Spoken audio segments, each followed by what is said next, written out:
ఇప్పుడున్న చిత్ర పరిశ్రమని పూర్తిగా అవగాహన చేసుకున్న ఒక నిర్మాతగా నేను చెప్పేది ఏంటంటే, గత సంవత్సరం నేను ఒక మెగా కాంబినేషన్ గురించి రజనీకాంత్ మహేష్ బాబుల్ని కలవడం జరిగింది.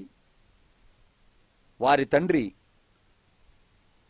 కృష్ణ గారు, రజనీకాంత్ గారు గతంలో అన్నదమ్ముల సవాల్ అని ఒక చిత్రంలో నటించారు కాబట్టి అదేవిధంగా ఈ కాంబినేషన్లో నటిస్తావా బాబు అని చెప్పేసి బాబుని అడిగిన తర్వాత, మహేష్ బాబుని అడిగిన తర్వాత, వారి పర్మిషన్ తీసుకున్న తర్వాత ఫిల్మ్ సిటీలో ఉన్న రజనీకాంత్ని అడిగి అన్ని రకాలుగా కూడా దీన్ని ఈ ప్రాజెక్ట్ని చేపడదామని చెప్పేసి ఒక కాంబినేషన్ సెట్ చేశాను. ఎందుకంటే నాకు రజనీకాంత్ గారితో నేను అసోసియేట్ డైరెక్టర్గా పనిచేశాను కాబట్టి మా వీరన్ అనే ఒక సినిమాని, మర్ద్ అనే హిందీ నుంచి నిర్మించిన చిత్రానికి అసోసియేట్ డైరెక్టర్గా పనిచేశాను కాబట్టి, అంతేకాకుండా ఆయనతో ఎన్నో హిందీ సినిమాల్లో నేను పనిచేశాను కాబట్టి ఆ చనువుతో రజనీకాంత్ గారిని ఇలా మహేష్ బాబు కాంబినేషన్లో మీరు యాక్ట్ చేస్తే అది ఒక సంచలనం అవుతుంది అని చెప్పి వారిని అడగడం జరిగింది.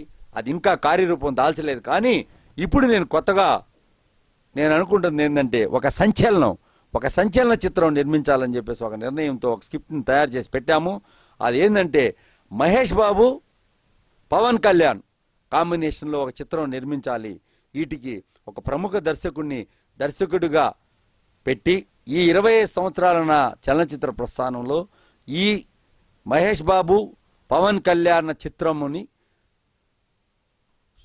నిర్మించాలా అని చెప్పి ఒక ఆశయంతో ఒక స్క్రిప్ట్ని నేను తయారు చేశాను.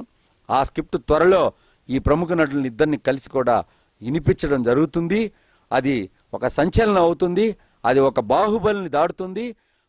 భారతదేశ చలనచిత్ర రంగంలోనే అది ఒక మహత్తరమైన సినిమా అవుతుందని మాత్రం నేను ఖచ్చితంగా చెప్పగలుగుతాను. అంతేకాకుండా ప్రపంచవ్యాప్తంగా ఉన్న అన్ని భాషల్లో కూడా ఈ పిక్చర్ అంటే అటు అన్ని రకాలుగా కూడా ప్రేక్షకులనే కాకుండా అన్ని రకాలుగా కూడా ఈ సినిమా హిట్ అవుతుందని చెప్పచ్చు.